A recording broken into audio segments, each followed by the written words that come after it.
حضرات، آج ذوالحجہ کی 25 تاریخ ہے اور ہمارے ہاں کچھ تاریخوں کا جو اختلاف ہے اس کی روح سے ہو سکتا ہے کہ 26 ہو۔ آج سے 1384 برس قبل تقریباً آج کے دن حضرت عمر فاروق رضی اللہ تعالی عنہ پر قاتلانہ حملہ ہوا تھا، اس لیے کہ بعض روایات میں 26 ذی الحجہ کا تعین ہوا ہے اور بعض میں الفاظ یہ آئے ہیں کہ ذوالحجہ کے 4 دن باقی تھے جس دن کے حضرت عمر رضی اللہ تعالی عنہ پر یہ قاتلانہ حملہ ہوا۔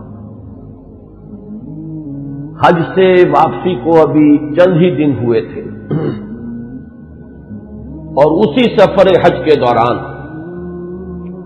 حضرت عمر رضی اللہ تعالی عنہ نے ایک موقع پر زمین پر لیٹ کر اور ہاتھ آسمان کی طرف پھیلا کر اللہ سے دعا کی تھی کہ پروردگار، میری ذمہ داریاں بہت بڑھ گئی ہیں، اب میرے اعضاء میں ضعف ہے، میں کمزوری محسوس کر رہا ہوں، رعیت بہت بڑھ گئی ہے جس کی ذمہ داری ہے،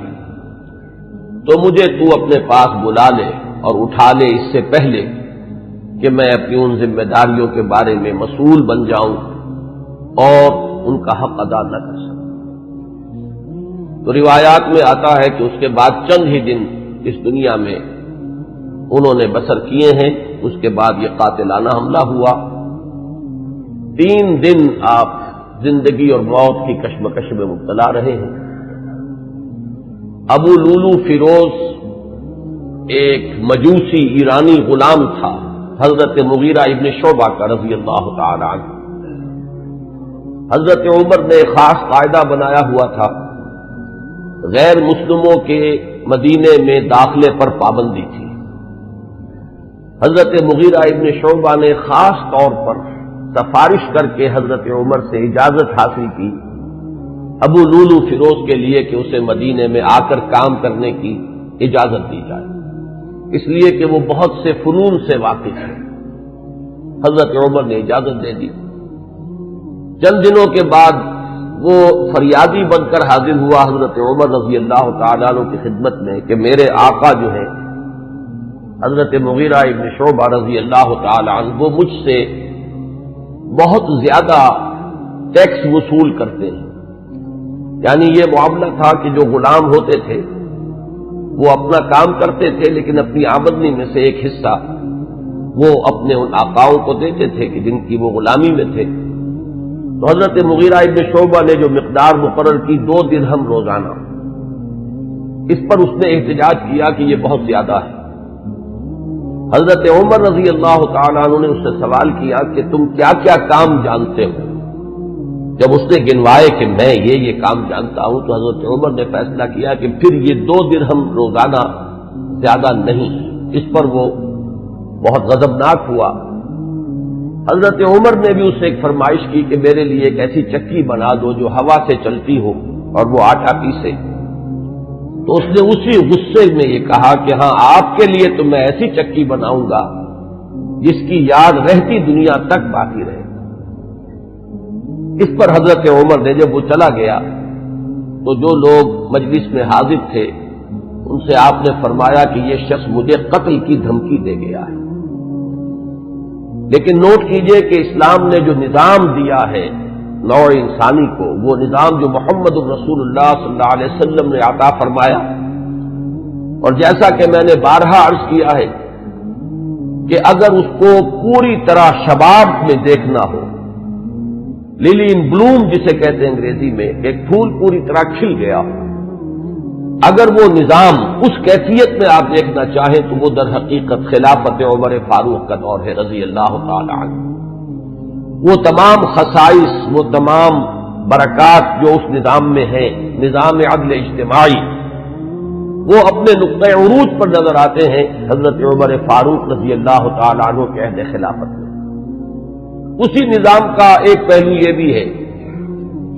کہ انسان طبعاً آزاد ہے، اس کی آزادی پر کوئی قدغن، کوئی بندش بغیر کسی ثبوت کے نہیں لگائی جا سکتی۔ خود حضور صلی اللہ علیہ وسلم کے زمانے کا ایک واقعہ ہے کہ کسی شخص کو، مدینے کے کسی شخص کو کسی شبہ میں گرفتار کیا گیا۔ حضور خطبہ دے رہے تھے کہ ایک شخص نے کھڑے ہو کر کہا کہ میرے پڑوسی کو کس جرم کی پاداش میں گرفتار کیا گیا۔ حضور نے اعراض فرمایا، اس کی بات کا نوٹس نہیں لیا، دوسری طرف آپ نے رخ کر لیا، وہ ادھر پھر آ گیا، اس نے پھر سوال کیا تو حضور نے فوراً حکم دیا کہ اس کو رہا کر دیا جائے۔ یعنی یہ کہ اگر کوئی ثبوت موجود نہیں ہے تو معلوم ہوا حضور صلی اللہ علیہ وسلم کے اس طرز عمل سے کہ پھر واقعتاً اس کو گرفتار رکھنا، اسیری میں رکھنا، محبوس رکھنا پھر یہ صحیح نہیں ہے، بلکہ اس کو رہا کر دیا جانا چاہیے۔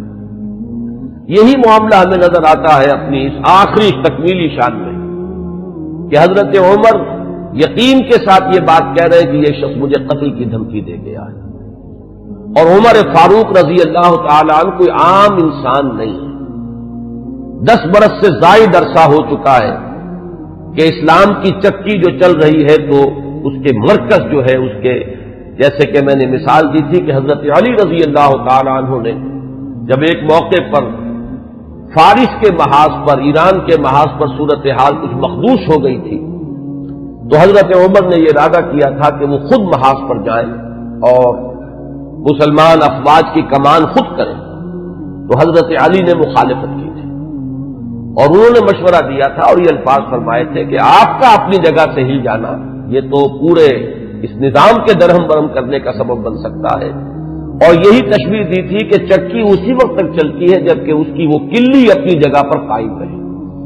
تو آپ کی مثال تو اس پورے نظام کے لیے اس کلی کسی ہے۔ تو 10 برس تک وہ چکی جو ہے گھوم رہی تھی اسی شخصیت کے گرد، اور کتنے فتوحات کا دائرہ کہاں سے کہاں تک پہنچا تھا، اتنی بڑی کوئی سلطنت اس سے پہلے تاریخ انسانی میں کبھی وجود ہی میں نہیں آئی تھی، لیکن یہ کہ اس کے باوجود کہ اتنی عظیم سلطنت کے ذمہ دار ترین فرد ہیں حضرت عمر، میں حاکم کا لفظ استعمال نہیں کرنا چاہتا اس لیے کہ یہ لفظ بھی ہمارے اس نظام عدل اجتماعی کے ساتھ مناسبت نہیں رکھتا، نہ وہ حاکم تھے نہ حکمران تھے، وہ تو سید القوم خادمہم کی کامل مثال جو ہو سکتی ہے وہ حضرت عمر فاروق ہے رضی اللہ تعالی عنہ، لیکن یہ کہ اس نظام کی ذمہ دار ترین شخصیت ہے حضرت عمر، لیکن انہوں نے اپنے حفاظت کا کوئی اہتمام نہیں کیا، کوئی باڈی گارڈ کا انتظام نہیں کیا، دوسری طرف یہ کہ اس شخص کو قید نہیں کیا، اسے مدینے سے شہر بدر نہیں کیا، بلکہ یہ کہ چونکہ یقین ہے اس بات پر کہ زندگی اور موت اللہ کے ہاتھ میں ہے، لہذا وہ ہمیں نظر آتا ہے کہ ایک طرف توکل اس کی یہ شان ہے، دوسری طرف فراست کا یہ عالم ہے کہ اس کے اس جملے کی بات آپ نے پالی ہے کہ یہ مجھے قتل کی دھمکی دے گیا ہے، تیسری طرف اسلامی نظام میں لوگوں کی آزادی کا جو عالم ہے وہ نمایاں ہو رہا ہے، ایک ایسے شخص کو جس کے بارے میں شک ہے اس کو گرفتار نہیں کیا جا رہا، اس کے خلاف کوئی تعدیبی کارروائی نہیں ہو رہی۔ بہرحال اس شخص نے چند ہی دن کے بعد فجر کی نماز جب حضرت عمر فاروق ادا کرنے کے لیے آگے بڑھے ہیں اور آپ نے نیت باندھی، یہ شخص پہلی صف میں موجود تھا اور اس کا خنجر جو ہے 2 دھاری خنجر، دونوں طرف اس کے جو ہے وہ دھار تھی، اس کو اس نے حضرت عمر رضی اللہ تعالی عنہ پر جو وار کیے تو 6 وار حضرت عمر پر اس نے پے بپے کیے، حضرت عمر گر گئے رضی اللہ تعالی عنہ۔ حضرت عبد الرحمن ابن عوف نے مختصر ترین صورتوں کے ساتھ پھر وہ نماز فجر ادا کروائی۔ نماز کا یہ عالم ہے کہ یہ نہیں ہوا کہ وہ درہم برہم ہو گیا ہو نظام، لیکن یہ کہ چونکہ جیسے کہ میں ابھی یہ لفظ استعمال کر رہا تھا کہ اس وقت جو وہ نظام مملکت تھا یا نظام حکومت تھا اس میں مرکزی حیثیت حضرت عمر فاروق کی تھی رضی اللہ تعالی عنہ، اسی طرح اسلام کے نظام میں یہ اقامت صلاۃ ہے کہ اس کی وہی اہمیت ہے کہ اگرچہ حضرت عمر فاروق زخمی ہو گئے، گر گئے، لیکن جماعت کا نظام تو درہم برہم نہیں ہوا ہے، نماز ادا کی گئی ہے 2 رکعتیں جو ہیں مختصر ترین قرات کے ساتھ۔ پھر لوگوں نے اس کو پکڑنے کی کوشش کی ہے تو اس نے مزید وار کر کے 13 افراد کو اور زخمی کیا۔ ایک شخص جب اس طریقے سے بکھرا ہوا ہو اور دوسرے لوگ تیار نہ ہو تو صورتحال سمجھ میں آتی ہے۔ ان میں سے 6 حضرات جو ہے وہ شہید ہو گئے۔ معاملہ صرف حضرت عمر کا نہیں، پکڑنے کی جب کوششیں ہر طرح سے ناکام ہو گئی تو کسی عراقی شخص کے بارے میں آتا ہے کہ اس نے کوئی کپڑا کمبل وغیرہ اس کے اوپر ڈالا ہے، تب وہ قابو میں آیا ہے، لیکن پھر اس نے فوراً خودکشی کر لی۔ حضرت عمر رضی اللہ تعالیٰ عنہ نے سوال کیا، جیسے ہی آپ اس قابل ہوئے کہ سوال کر سکیں کہ میرا قاتل کون ہے، جب بتایا گیا کہ وہی ابو لولو فیروز ہے تو آپ نے اللہ کا شکر ادا کیا کہ اللہ کا شکر ہے کہ میرا قاتل کوئی مسلمان نہیں ہے، یعنی جو بات کے 12-13 برس بعد ہونے والی تھی۔ حضرت عثمان رضی اللہ تعالیٰ عنہ کے قاتلین وہ جو بھی آپ انہیں کہے نام نہاد مسلمان تھے، کلمہ گو تھے، وہ محمد الرسول اللہ صلی اللہ علیہ وسلم کا کلمہ پڑھنے والے تھے، کلمہ شہادت کو انہوں نے اپنے لیے ڈھال بنایا تھا۔ اس سے جو فتنہ شروع ہوا ہے جس کو میں اس سے پہلے بیان کر چکا ہوں کہ الفتنۃ الکبریٰ، سب سے بڑا فتنہ جو ہے وہ حضرت عثمان رضی اللہ تعالیٰ عنہ کی شہادت سے شروع ہوا ہے۔ اس سے پہلے یہ معاملہ اگرچہ حادثۃ الکبریٰ تو اسے آپ کہہ سکتے ہیں، بہت بڑا حادثہ ہے، لیکن یہ ہے کہ اس سے کسی فتنے کا آغاز نہیں ہوا، بلکہ یہ کہ اس کے بعد بھی وہ چکی اسی طرح چلتی رہی۔ کم و بیش 10 برس ہے حضرت عثمان رضی اللہ تعالیٰ عنہ کے عہد خلافت کے کہ وہ بھی اسی شان کے حامل ہے، وہی یکجہتی ہے، وہی امن و امان ہے، اسی طرح فتوحات کا سلسلہ جاری ہے، انقلاب محمدی علی صاحب الصلاۃ والسلام کا سیلاب جو ہے وہ بڑھ رہا ہے اسی شان سے، جو میں نے بارہا آپ کو سنایا ہے اقبال کا یہ مصرع کہ تھمتا نہ تھا کسی سے سیل رواں ہمارا، تو کم و بیش 10 برس اس کے بعد یہ کیفیت جاری رہی ہے، تو اس سے کسی بڑے فتنے کا آغاز نہیں ہوا۔ حضرت عمر رضی اللہ تعالیٰ عنہ پر یہ قاتلانہ حملہ ہوا ہے 26 یا یہ کہ 25، 26، 27 ان میں سے کوئی تاریخ ہوگی، 4 دن بقایا تھے۔ اب اگر 30 کا مہینہ ہو تو اس کی تاریخ اور بن جائے گی، 29 کا ہو تو کچھ بدل جائے گی، تقریباً وہ آج کا دن ہی پڑتا ہے، اور یہ ہے سن 23 ہجری۔ انتقال ہوا ہے تو پھر تدفین جو ہوئی حضرت صہیب رومی رضی اللہ تعالی عنہ کے بارے میں وصیت تھی کہ وہ میری نماز جنازہ ادا کریں، اس کی امامت کریں، تو یکم محرم الحرام سن 24 ہجری کو تدفین ہوئی ہے۔ تدفین کا یہ واقعہ بھی بڑا اہم ہے، اور آپ سب حضرات کے علم میں ہوگا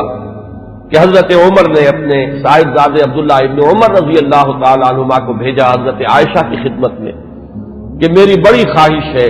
کہ آپ کے حجرے میں میں دفن ہو جاؤں جہاں محمد الرسول اللہ صلی اللہ علیہ وسلم اور حضرت ابوبکر صدیق رضی اللہ تعالی عنہ مدفون تھے۔ حضرت عائشہ نے فرمایا، اور اس سے جو مقام ان کی نگاہ میں تھا حضرت عمر کا وہ بھی ظاہر ہوتا ہے کہ کس طرح انہوں نے اثار کیا ہے، کس قدر ان کے لیے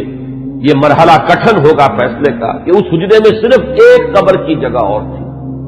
حضرت عائشہ نے فرمایا ام المومنین رضی اللہ تعالی عنہا کہ یہ جگہ میں نے اپنے لیے مخصوص کی ہوئی تھی، میں چاہتی تھی کہ میں خود یہاں دفن ہوں، اور اس میں کوئی حرج نہیں تھا، اس لیے کہ حضور دفن تھے وہاں، وہ آپ کے شوہر تھے، حضرت ابوبکر دفن تھے، وہ ان کے والد تھے، لیکن میں عمر کو اپنی ذات پر ترجیح دیتی ہوں، لہذا میں اجازت دیتی ہوں کہ حضرت عمر کو وہاں دفن کر دیا جائے۔ جب حضرت عمر کے پاس واپس آئے حضرت عبداللہ ابن عمر، اور آپ نے پوچھا ہے کہ کیا جواب لائے، اور جواب دیا گیا کہ اجازت ہو گئی ہے، تو فرمایا کہ یہ آخری آرزو تھی زندگی کی، اللہ کا شکر ہے کہ وہ پوری ہو گئی۔ یہ جو حادثہ فاجعہ ہے، جہاں تک اس کے تاریخی پس منظر کا تعلق ہے وہ میں نے بارہا بیان کیا ہے، اور وہ در حقیقت سمجھ میں آتا ہے فلسفہ انقلاب کی روشنی میں۔ اگر فلسفہ انقلاب سامنے ہو تو یہ تمام واقعات جو ہے آئسولیٹڈ ایونٹس کی حیثیت سے پھر سامنے نہیں آتے، علیحدہ علیحدہ واقعات اور حوادث نہیں ہے، بلکہ یہ کہ ان کے مابین ایک ربط جو ہے وہ سامنے آ جاتا ہے۔ یہی فرق ہے تاریخ اور فلسفہ تاریخ میں۔ تاریخ اپنی جگہ ایک شعبہ علم ہے، اور فلسفہ تاریخ اپنی جگہ ایک مستقل فن ہے۔ تاریخ میں واقعات جو ہے وہ پیش نظر ہوتے ہیں،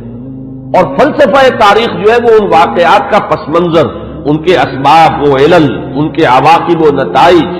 پھر ان کے مابین ربط اور تعلق جو ہے وہ ان کو تلاش کرتا ہے۔ ظاہر بات ہے کہ اس دنیا میں جو حوادث رونما ہوتے ہیں، جو واقعات ہیں، کوئی نہ کوئی ان کے اسباب کا سلسلہ ہوتا ہے، کہ جیسے آپ کو معلوم ہے کہ فساد خون ہے تو پھوڑا کہیں ادھر نکل آیا، کہیں ادھر نکل آیا، کہیں ٹانگ پہ نکل آیا، کہیں بازو پر نکل آیا،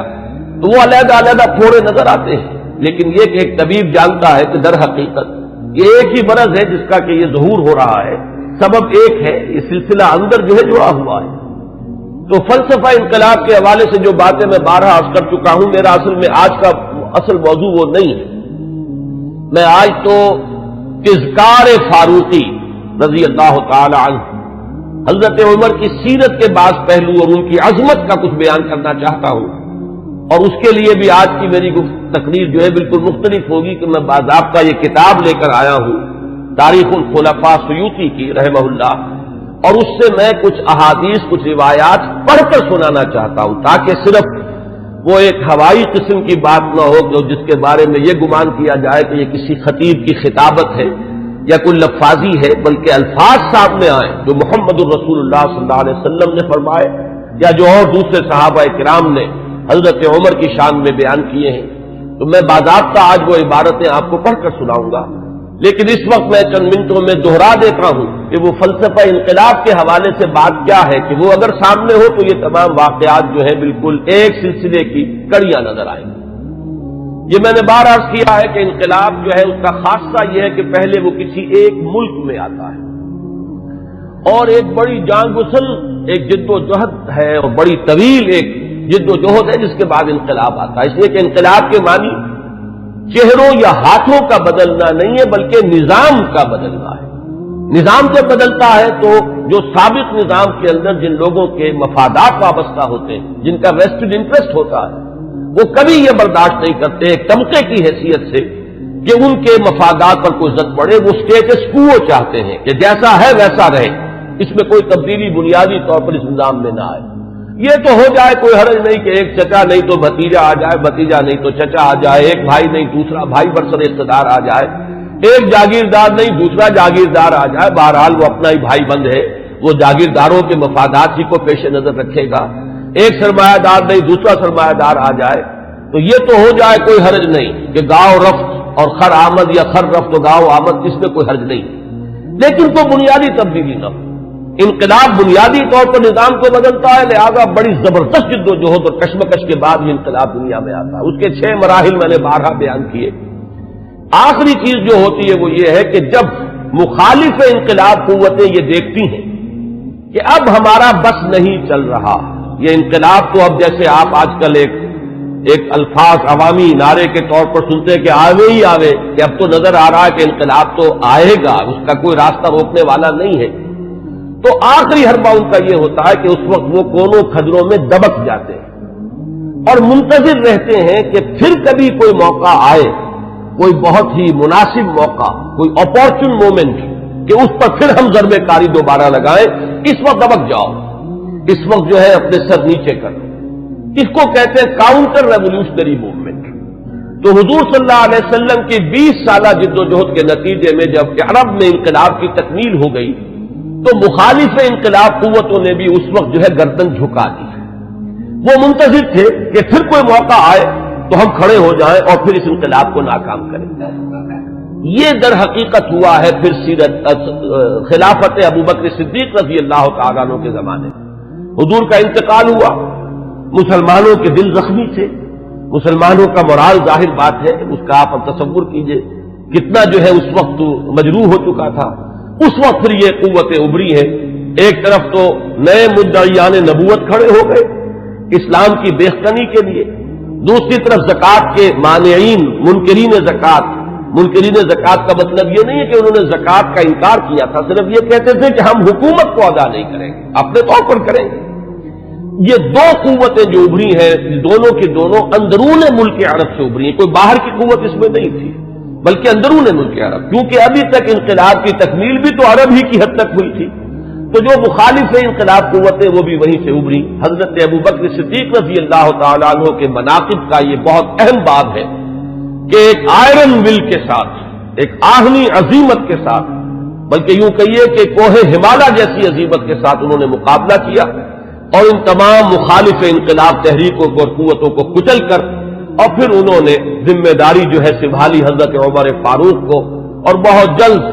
وہ تو اللہ تعالیٰ کے حضور میں اور محمد الرسول اللہ صلی اللہ علیہ وسلم کی رفاقت کے لیے وہ آخرت میں روانہ ہو گئے۔ اب جو دور آیا ہے جس کا آغاز حضرت ابو بکر کے زمانے میں ہوا تھا،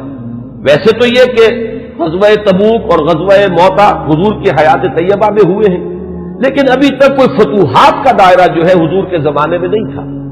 حضرت ابو بکر کے زمانے میں فتوحات کا معاملہ شروع ہوا، شام میں پیش قدمی ہوئی، کچھ عراق کے اندر بھی پیش قدمی ہوئی۔ یہ شام عرب، عراق عرب، اصل میں یہ عرب ہی کے ملک کے حصے ہیں جن پر کے چونکہ زرخیز علاقے تھے تو اس وقت کی دو سپر پاورز نے قبضہ کیا ہوا تھا۔ شام عرب پر قبضہ تھا سلطنت روما کا، اور عراق عرب پر قبضہ تھا سلطنت فارس کا، تو اصل میں تو یہ عرب علاقے تھے۔ بہرحال حضرت ابوبکر صدیق کے زمانے میں فتوحات ہوئی، کچھ شام میں کچھ عراق میں۔ پھر اصل جو فتوحات کا سیلاب تھا وہ حضرت عمر کے زمانے میں آگے آیا ہے، اور اس میں آپ کو معلوم ہے پورا شام فتح ہوا، پورا ایران فتح ہوا، اور کہاں سے کہاں تک حدود پہنچ گئے۔ اب جو مخالف انقلاب قوتیں ابھری ہیں، ظاہر بات ہے کہ وہ اب بیرون سے تھی۔ ایک اندرون سے سازش، یہودی سازش عبداللہ ابن سبا کی، اور دوسری طرف یہ کہ عجمی انتقام، اس لیے کہ جہاں تک تعلق ہے سلطنت روما کا، ایک تو یہ کہ وہ بالکل ختم نہیں ہوئی تھی، ابھی اس کے شمالی افریقہ کے مقبوضات بھی بقایا تھے، ابھی اس کے پاس جس کو آپ ایشیا مائنر کہتے ہیں، ایشیائی کوچک، وہ بھی باقی تھا، اس کے اور یورپین مقبوضات بھی ابھی باقی تھے، تو وہ بالکل ختم نہیں ہوئی تھی۔ صرف یہ ہے کہ یوں سمجھیے کہ ایک ٹانگ اس کی ٹوٹ گئی تھی کہ ویسٹ ایشیا سے تقریباً اسے بے دخل کر دیا گیا، جبکہ سلطنت ایران کا معاملہ یہ کہ وہ تو بالکل ختم ہو گئی، اس کی دھجیاں اڑ گئیں، اس کا کوئی وجود نہیں رہا۔ وہ جو سلسلہ چلا آ رہا تھا ان کے ہاں ایک شہنشاہی سلسلہ، وہ ختم ہو کر رہ گیا۔ اس اعتبار سے جو اصل رد عمل ہوا ہے اس مرحلے پر وہ ایران کی طرف سے ہوا ہے۔ ایرانی ویسے بھی شاہ پرست اور نسل پرست لوگ ہیں، ان کے اندر اپنی نسل کی برتری کا اور عربوں کی تحقیر کا جذبہ جو ہے یہ ہمیشہ سے پایا جاتا ہے کہ عربوں کو وہ کچھ تسلیم کرنے کو تیار ہی نہیں تھے۔ اب جب حضرت عمر کے ہاتھوں یہ معاملہ ہوا اور سلطنت کسریٰ جو ہے پارا پارا ہو گئی اور اس کا سلسلہ ختم ہو گیا، تو در حقیقت اب دوسرا انتقام جو ہے وہ آیا ہے یہ باہر سے۔ اور یہ جو معاملہ تھا حضرت عمر کی شہادت کا، یہ کوئی آئسولیٹڈ فیکٹ نہیں ہے، آئسولیٹڈ ایونٹ نہیں ہے، اگرچہ جیسے اس کو میں نے بیان کیا واقعات تو یہی ہیں، اس سے زیادہ جو ہے اس کا کوئی ثبوت تو تاریخ کے اندر جو ہے ہمیں نہیں مل سکے گا، لیکن یہ ہے کہ یہ سب کو معلوم ہے کہ جو گورنر تھا ایک ایرانی، وہ اس کی پشت پر تھا، اور اس گورنر ہی کی شہ پر اس نے یہ سارا اقدام کیا ہے، اور مجوسی تھا، ایرانی تھا، اس نے انتقام لیا ہے حضرت عمر فاروق رضی اللہ تعالی عنہ سے۔ اس کے بعد یہ بات آگے بڑھی، اور جیسا کہ میں نے عرض کیا کہ پھر یہودی سازش بھی جب سامنے آئی ہے، اور پھر یہودی سازش اور عجمی انتقام، یہ دونوں نے مل کر پھر وہ شکل اختیار کی ہے کہ جو الفتنۃ الکبریٰ حضرت عثمان رضی اللہ تعالیٰ عنہ کی شہادت جو جس کا نتیجہ نکلی۔ تو اگر اس کو آپ سمجھیں گے تو یہ بالکل سمجھ میں آنے والی بات ہے، یہ کوئی ایسا نہیں ہے کہ کوئی بالکل ہی یعنی انوکھی باتیں ہو، بلکہ یہ سمجھ میں آنے والی باتیں ہیں، تاریخ کے یہ حقائق ہیں، ان اصولوں کو سامنے رکھا جائے تو ہر چیز اپنے صحیح پرسپیکٹو میں نظر آ جاتی ہے۔ لیکن جیسا کہ میں نے عرض کیا، میں آج اس سلسلے میں کچھ زیادہ عرض نہیں کرنا چاہتا، میں یہ چاہتا ہوں کہ حضرت عمر کے مناقب میں آج آپ کو باضابطہ کچھ روایات پڑھ کر سناؤں اور ان کے ترجمے کے حوالے سے بات آپ کے سامنے رکھوں۔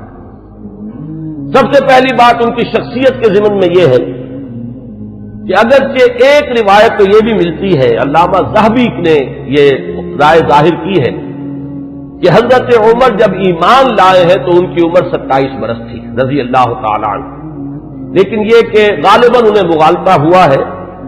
امام نووی رحمہ اللہ نے جو کچھ لکھا ہے وہ میں پڑھ کر سنا رہا ہوں۔ ولد عمر بعد الفیل ب13 سنہ، حضرت عمر رضی اللہ تعالیٰ عنہ کی ولادت ہوئی ہے عام فیل کے 13 سال بعد۔ یہ آپ کو معلوم ہوگا کہ عام الفیل جو ہے، جس سال کے ابرہہ نے حملہ کیا تھا خانہ کعبہ پر، وہ آیا تھا لے کر مکے پر چڑھائی کے لیے، اپنے ہاتھیوں کے ساتھ اپنا ایک لشکر جرار لے کر آیا تھا، اسی سال حضور کی ولادت باسعادت ہوئی۔ 13 برس بعد حضرت عمر کی ولادت ہے، گویا کہ جب آفتاب نبوت طلوع ہوا ہے، یعنی جب کہ وحی کا آغاز ہوا ہے، تو حضرت عمر رضی اللہ تعالیٰ عنہ کی عمر 27 برس تھی۔ اور چھٹے سال، اس پہ بالکل اتفاق ہے کہ چھٹے سال نبوت میں، یعنی جبکہ حضور صلی اللہ علیہ وسلم کو آغاز وحی کو آپ پر 6 برس ہو چکے تھے، اس سال یہ ایمان لائے، اس میں کسی اختلاف کی گنجائش نہیں ہے، بلکہ یہ کہ حضرت حمزہ رضی اللہ تعالیٰ عنہ کا بھی کیونکہ سال ایمان لانے کا سال وہی ہے، لہذا اس میں ذرا سا مجھے آج تحقیق کرنی پڑی تو معلوم ہوا کہ حضرت حمزہ پہلے ایمان لائے ہیں، حضرت عمر بعد میں، فرق جو ہے وہ صرف 3 دن کا ہے، حضرت حمزہ 3 دن قبل ایمان لائے ہیں اور حضرت عمر رضی اللہ تعالی عنہ یہ 3 دن کے بعد ایمان لائے ہیں۔ تو جس وقت وہ ایمان لائے ہیں اس کا مطلب یہ ہے کہ 33 برس عمر تھی حضرت عمر رضی اللہ تعالی عنہ کی، اور جب آپ کا انتقال ہوا ہے، شہادت ہوئی ہے، تو 63 برس عمر تھی، اور یہ وہی عمر ہے جس میں کہ حضور صلی اللہ علیہ وسلم کا انتقال ہوا اور حضرت ابوبکر کا انتقال ہوا، یعنی جو قرب اور اعتبارات سے ہے، صاحبین کو، شیخین کو، جو بھی آپ انہیں کہیں، حضرت ابوبکر حضرت عمر رضی اللہ تعالی عنہما، ان دونوں کی جو مشابہتیں حضور کے ساتھ ہیں وہ اس پہلو سے بھی ہیں کہ اس دنیاوی زندگی جو ہے اس کا کی وہی مقدار ہے، اتنے ہی عرصے حضور اس دنیا میں رہے ہیں، اس حیات دنیاوی میں، اور اتنے ہی عرصے حضرت ابوبکر اور حضرت عمر رضی اللہ تعالی عنہما۔ اس کے بعد چند الفاظ جو امام نبوی کے ہیں وہ میں آپ کو پڑھ کر سنا رہا ہوں۔ وَكَانَ مِنْ أَشْرَافِ قُرَيْشِ، قریش کے انتہائی جو باعزت گھرانے ہیں ان میں سے ان کا تعلق ہے، یہ بنو عدی سے تعلق رکھتے تھے، اور 8ویں پشت میں حضور کے ساتھ سلسلہ نسب حضرت عمر فاروق رضی اللہ تعالیٰ عنہ کا مل جاتا ہے۔ وَإِلَيْهِ كَانَتِ السِّفَارَةُ فِي الْجَاهِلِيَّةِ، اب ان کا جو مقام جاہلیت میں تھا، اس میں بھی سمجھیے ایام جاہلیت سے مراد ہے اسلام لانے سے پہلے جو ان کا مقام اپنے اس نظام میں تھا جو قبائلی نظام تھا عرب کے اندر، قریش میں ان کی حیثیت کیا تھی؟ تو وَإِلَيْهِ كَانَتِ السِّفَارَةُ فِي الْجَاهِلِيَّةِ كَانَتْ قُرَيْشُ إِذَا وَقَعَتِ الْحَرْبُ بَيْنَهُمْ أَوْ بَيْنَهُمْ وَبَيْنَ غَيْرِهِمْ بَعَثُوا سَفِيرًا أي رسولا وإذا نافرهم منافر أو فاخرهم مفاخر بعثوه منافرا أو مفاخرا۔ اب یہ قبائلی زندگی کا پورا نقشہ اس عبارت میں آ گیا ہے کہ جہاں کہیں کوئی جنگ ہوتی تھی، جھگڑا ہوتا تھا قریش کا خود اپنے اندر دو گھرانوں کے مابین، یا قریش کا بحیثیت قبیلہ کسی دوسرے قبیلے سے، تو حضرت عمر کو سفیر کی حیثیت سے بھیجا جاتا تھا، یہ ان کا مقام ہے۔ اور اگر کہیں کوئی مفاخرت ہو جاتی تھی، کہیں کسی بڑے شاعر اور خطیب نے کھڑے ہو کر وہ اپنے قبیلے کے جو ہے مفاخر بیان کیے، تو وہاں پر پھر مقابلے کے لیے بھی، اس تفاخر کے لیے بھی حضرت عمر کو بھیجا جاتا تھا، تو یہ ان کا مقام اپنی اس زندگی میں تھا۔ یہیں پر نوٹ کر لیجئے کہ حضرت ابوبکر صدیق رضی اللہ تعالیٰ عنہ کے بارے میں بھی میں نے آپ کو بتایا کہ اسلام لانے سے قبل قریش میں ان کا یہ مقام تھا کہ دیت کے فیصلے وہ کرتے تھے۔ قبائلی زندگی میں سب سے زیادہ نازک معاملہ ہوتا ہے مقدمات قتل کا فیصلہ، اور ظاہر بات ہے کہ اگر کہیں اپنے گھرانوں کے اندر ہی قتل کا معاملہ ہو گیا ہے تو جان کے بدلے جان کے بجائے اس میں کوشش کی جاتی تھی کہ جو بھی خون بہا ہے وہ دے کر تو جو قاتل ہے کیونکہ اپنے ہی قبیلے کا فرد ہے اس کی جان بچائی جائے۔ اب اس میں تعین کرنا کہ کتنا خون بہا ہو، یہ کام جو ہے حضرت ابوبکر رضی اللہ تعالیٰ عنہ کے سپرد تھا، تو اس سے بھی اندازہ ہوتا ہے کہ ان کا مقام اپنے اس نظام میں جو پہلے سے قائم تھا وہ کیا تھا۔ بالکل اسی طرح کا معاملہ جو ہے وہ حضرت عمر رضی اللہ تعالیٰ عنہ کا۔ حضرت عمر کے اسلام کے بارے میں بہت سی روایات آپ نے سنی ہوں گی، اور میں بھی پہلے کئی مرتبہ بیان کر چکا ہوں۔ میں نے جو اس دور میں مزید مطالعہ کیا تو معلوم ہوا کہ بعض روایات اور بھی ہیں کہ جس سے یہ اندازہ ہوتا ہے کہ جو ان کی ہمشیرہ اور بہنوئی حضرت فاطمہ بنت خطاب اور حضرت سعید ابن زید رضی اللہ تعالی عنہما، ان کے ساتھ جو واقعہ ہوا، اندازہ ایسا ہوتا ہے کہ وہ در حقیقت وہ آخری ضرب تھی جو حضرت عمر کے دل پر لگی ہے۔ اس سے پہلے بھی بعض مواقع پر کچھ ایسے ان کے ساتھ واقعات پیش آ چکے تھے کہ جس سے ان کے دل کے اندر ایک کشمکش جو ہے وہ شروع ہو چکی تھی۔ مثلا بعض روایات میں آتا ہے کہ ایک مرتبہ حضور صلی اللہ علیہ وسلم جب آ رہے تھے خانہ کعبہ کی طرف تو حضرت عمر نے بھی پیچھا کیا، اور وہ مخالفانہ انداز میں پیچھا کیا، لیکن حضور پہلے پہنچ چکے تھے، آپ نے نماز کے لیے نیت باندھ لی تھی، تو اب حضرت عمر جو ہے خاموشی سے سنتے رہے قرآن مجید، اور اس کا ان کے دل پر ایک اثر ہوا۔ انہوں نے اپنے دل میں کہا کہ یہ شخص بہت بڑا شاعر ہے، واقعہ یہ کہ یہ کلام جو یہ پڑھ رہا ہے اس وقت یہ تو بہت ہی اعلیٰ کلام ہے، بہت اونچا کلام ہے۔ تو معلوم یہ ہوا کہ کہیں نہ کہیں وہ جو ہے بیج وہ پڑ رہا تھا۔ اسی طرح ایک رات کے وقت ایسا ہوا ہے کہ حضرت عمر کی کسی ہمشیرہ کو وہ ولادت کا مرحلہ درپیش تھا، تو کسی دائی وغیرہ کی تلاش کے لیے وہ نکلے ہیں رات کو۔ اس وقت انہوں نے دیکھا کہ حضور اور آپ کے ساتھ چند اور لوگ ہیں جو کھڑے ہیں اور نماز پڑھ رہے ہیں، تو خانہ کعبہ کے پردوں میں چھپ کر آپ نے پھر حضرت عمر نے اس وقت وہ سنا کہ یہ کیا پڑھ رہے ہیں، اور اس سے بھی ان کا کہنا یہ ہے کہ میرے دل کے اندر ایک کشمکش شروع ہو چکی تھی۔ یہ بات جو ہے نفسیاتی اعتبار سے سمجھ میں آتی ہے۔ بسا اوقات ایسا ہوتا ہے کہ ایک شخص کے اوپر ایک کسی حقیقت کا انکشاف ہو رہا ہے تدریجاً، لیکن ابھی وہ جو پچھلی عصبیتیں ہیں، اپنے آبائی عقائد یا اپنے آبائی دین کے ساتھ جو ایک جذباتی تعلق ہے، وہ ابھی اتنا مضبوط ہے کہ ریزسٹ کر رہا ہے، اندر ہی اندر وہ کشمکش جو ہے وہ جاری ہے۔ لیکن ان روایات سے یہ معلوم ہوتا ہے کہ وہ واحد واقعہ نہیں ہے جو اس وقت ہوا، بلکہ یہ کشمکش ہو رہی تھی۔ وہ آخری بات جو ہے جسے میں تشبیہ کہا کرتا ہوں کہ غبارے کو پھاڑنے والی چیز جو ہے وہ تو وہی واقعہ ہے جو حضرت فاطمہ کے ساتھ یعنی ان کے ہمشیرہ کے ساتھ پیش آیا ہے، ان کے اور ان کے بہنوئی اور بہن کے مابین، کہ حضرت عمر تو نکلے تھے فیصلہ کر کے کہ بس اب تلوار ننگی لے کر کہ حضور کا میں خاتمہ کر کے گھر واپس آؤں گا اور جو ہونا ہے ہو لے، لیکن یہ کہ یہ جو کلکل ہو رہی ہے اور یہ جھگڑا جو قریش کے اندر ہو گیا ہے، گھر گھر جو ہے فساد ہے، باپ بیٹے سے جدا ہو رہا ہے، بھائی بھائی سے کٹ گیا ہے، بیوی شوہر سے علیحدہ ہو رہی ہے، تو یہ فساد ہم کب تک برداشت کریں گے؟ تو جو اس فساد کا سبب ہے اس کو ختم کر دیا جائے، پھر دیکھا جائے گا جو ہوگا۔ یہ جو میں کہہ رہا ہوں جو دیکھا جائے گا جو ہوگا، اس میں بھی جب تک قبائلی پس منظر سامنے نہ ہو یہ بات سمجھ میں نہیں آئے گی کہ جو چیز انہیں روک نہیں تھی حضور کے خلاف اقدام کرنے پر قریش کو، کفار قریش کو، وہ یہی بات تھی کہ حضور کا جو گھرانہ ہے بنی ہاشم وہ حضور کے پشت پر تھا، اور قبائلی زندگی میں یہ ہوتا ہے کہ اب عقیدہ جو ہے بہرحال بنو ہاشم کے فرد ہے اور خاندان کی حمایت حاصل ہے۔ اگر حضور کے خلاف کوئی اقدام کرتے تو بنو ہاشم ان کی مدافعت میں اور ان کے ساتھ جو ہے میدان میں آ جائیں گے۔ نتیجہ یہ نکلے گا کہ قریش کے دو گھرانے آپس میں ٹکرا جائیں گے، یا قریش کے مابین جو ہے ان کے اپنے اندر جو ہے ایک کشمکش شروع ہو جائے گی، اور یہ چیز جو ہے جیسے کہ ایک عام محاورہ بھی ہے کہ house divided amongst itself can not stand, تو ہمیں جو مقام حاصل ہے پورے عرب میں، جو سیادت اور قیادت اور چودراہٹ ہماری چل رہی ہے، اگر ہم آپس میں لڑ پڑے تو پھر وہ ہماری قیادت اور سیادت جو ہے چودراہٹ وہ ختم ہو جائے گی۔ یہ روک تھا قریش، جو کفار قریش ہے ان کے راستے میں یہ رکاوٹ تھی کہ حضور کے خلاف کوئی اقدام نہیں کر رہے تھے۔ بالآخر حضرت عمر نے طے کیا اب جو ہو سو ہو، اب تو میں یہ کام کر کے رہوں گا۔ اس وقت وہ چلے ہیں، لیکن یہ کہ درمیان میں بعض روایات میں نام آتا حضرت حذیفہ رضی اللہ تعالی عنہ، اور غالباً یہ ابو سفیان کے بیٹے ہیں جو ایمان لا چکے تھے۔ حضرت عمر کو معلوم نہیں تھا، انہوں نے جب دیکھا کہ تیمر جو ہے بہت ہی اس وقت عمر کے بدلے ہوئے ہیں، پوچھا کیا معاملہ ہے؟ کہ میں جا رہا ہوں کہ آج تو بس فیصلہ چکا کے آؤں گا اور محمد کو میں قتل کر دوں گا صلی اللہ علیہ وسلم۔ انہوں نے بڑی حکمت سے کام لے کر رخ موڑ دیا کہ تم پہلے اپنے گھر کی خبر تو لو، تمہاری بہن اور تمہارے بہنوں ہی مان لا چکے۔ اب جو جلال کا عالم ہوا ہوگا عمر کا رضی اللہ تعالیٰ عنہ، اس کا آپ اندازہ کیجئے، جس قدر غضبناک ہو کر وہ گئے ہیں، اور دروازہ جو ہے وہ دھڑدھڑایا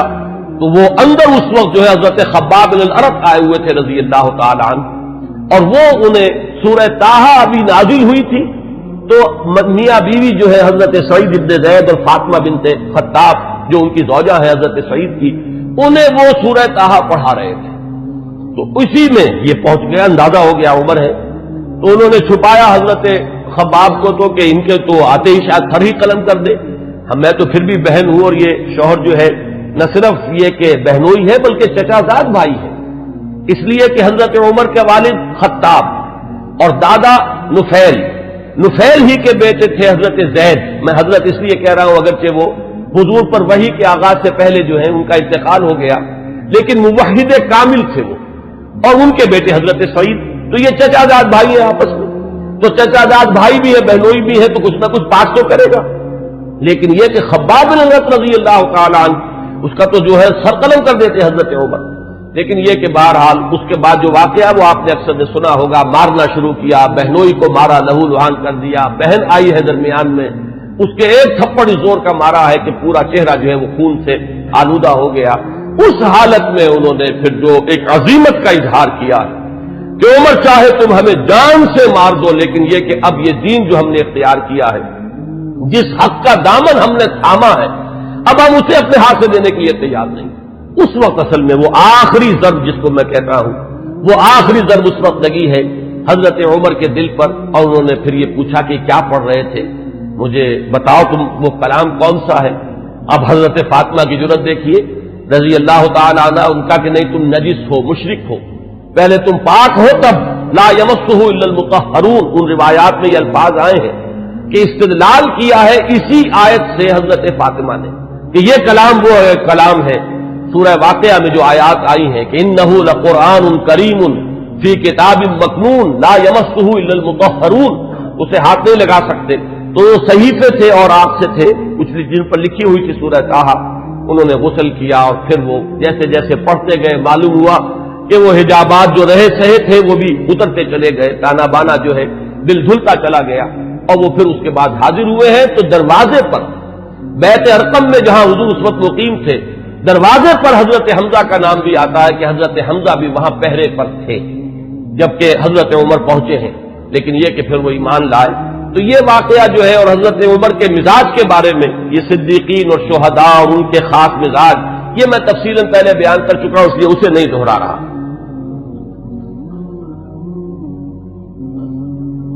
حضرت عمر کا جو مقام ہے صحابہ کرام میں، اس کے بارے میں علامہ سیوطی، بلکہ یہ کہ یہ علامہ نووی جو شارح ہیں مسلم شریف کے، ان کے الفاظ میں اب آپ کو سنا رہا ہوں۔ هو احد السابقین الاولین واحد العشرۃ المشہود لهم بالجنہ واحد الخلفاء الراشدین واحد اصحاب النبی علیہ الصلوۃ والسلام، اور آخری الفاظ اہم ترین ہیں واحد کبار علماء الصحابۃ والزہادہم۔ باقی چیزیں تو آپ کے علم میں ہیں، سابقون الاولون میں سے ہیں۔ اکثر کا اتفاق یہ ہے کہ حضرت عمر جس وقت ایمان لائے ہیں تو لگ بھگ 40 افراد اس وقت تک ایمان لا چکے تھے، لیکن بہرحال یہ سابقون الاولین میں ان کا شمار ہے۔ پھر یہ کہ 10 جن کے بارے میں کہ حضور نے صراحت کے ساتھ جنت کی بشارت دی ہے اس دنیا ہی میں، جنہیں ہم کہتے ہیں عشرہ مبشرہ، ان میں سے ایک ہے۔ پھر خلفائے راشدین میں ان کا شمار ہے بالاتفاق۔ اب اہل تشیع کا معاملہ میں اسے خارج کر رہا ہوں، لیکن یہ کہ اہل سنت کے نزدیک۔ پھر یہ کہ حضور صلی اللہ علیہ وسلم کے ساتھ جو رشتہ ہے، حضرت حفصہ رضی اللہ تعالی عنہا ام المومنین، یہ ان کی صاحبزادی ہے۔ آخری الفاظ ان کی طرف میں نے توجہ دلائی، وہ کیا ہے کہ احد کبار علماء صحابۃ والزہادہم، دونوں اعتبارات سے کہ وہ صحابہ کرام میں جو مختلف اوصاف کے اعتبار سے تقسیم کی جاتی ہے، مثلا بعض فقہائے صحابہ، علماء صحابہ، وہ صحابہ کے جن کو علم سے، تفقہ سے، قرآن اور سنت کے گہرے فہم سے خصوصی مناسبت تھی، تو حضرت عمر رضی اللہ تعالی عنہ کا شمار بھی انہی میں سے۔ اور زہادہم، سب سے زیادہ جو زاہد، زہد میں جن کا کہ یوں سمجھیے کہ آخری درجہ ہے، انتہائی سادگی سے زندگی بسر کرنا اور پیون لگے ہوئے کپڑے پہننا، حضور صلی اللہ علیہ وسلم کا نقشہ جو ہے جو مدنی زندگی میں ہمیں نظر آتا ہے، ابتدائی مکی دور جو ہے اس میں تو حضور صلی اللہ علیہ وسلم کے لیے خاصی آسائشیں تھی اللہ تعالیٰ نے جو پیدا کر دی تھی، اس لیے کہ حضرت خدیجہ رضی اللہ تعالیٰ عنہ سے شادی کے بعد سہولتیں تھیں، اس لیے کہ وہ بہت دولت مند مالدار خاتون تھی۔ لیکن مدنی دور میں جو اصل آپ کے یوں سمجھیے کہ دنیاوی، اگر اسے لفظ اقتدار سے ہم موسوم کریں تو دنیاوی اقتدار کا دور جو ہے آپ کا، وہ تو مدنی دور ہے اگر دنیا کے اعتبار سے اصطلاح کا استعمال کیا جائے، اگرچہ حضور صلی اللہ علیہ وسلم کے لیے لفظ مجھے موضوع معلوم نہیں ہوتا، لیکن اس وقت جو آپ نے فقر اختیاری جو ہے، جو اس کا ہمیں سیرت مطہرہ کے اندر جو ہے مظاہرہ ملتا ہے کہ آپ نے اپنے اختیار سے فقر اور درویشی کی زندگی اختیار کی، اس میں بتمام و کمال حضرت عمر فاروق اور حضرت ابوبکر صدیق رضی اللہ تعالی عنہما، یہ دونوں بھی بالکل عکس کامل نظر آتے ہیں حضور صلی اللہ علیہ وسلم کے اس صحبت کا۔ تو وہ صحابہ کرام میں سے علماء اور فقہاء میں بھی چوٹی کے جو ہے ان میں ان کا شمار ہے، حضرت علی ان میں ہے، حضرت عائشہ ان میں ہے، مختلف جو ہے یہ حضرات ہیں، ان میں حضرت عمر ہے۔ پھر زہاد میں بھی جو سب سے زیادہ فقراء صحابہ کا جو نقشہ تھا، حضرت عمر نے اپنے اختیار سے وہی نقشہ اپنی زندگی میں اختیار کیا۔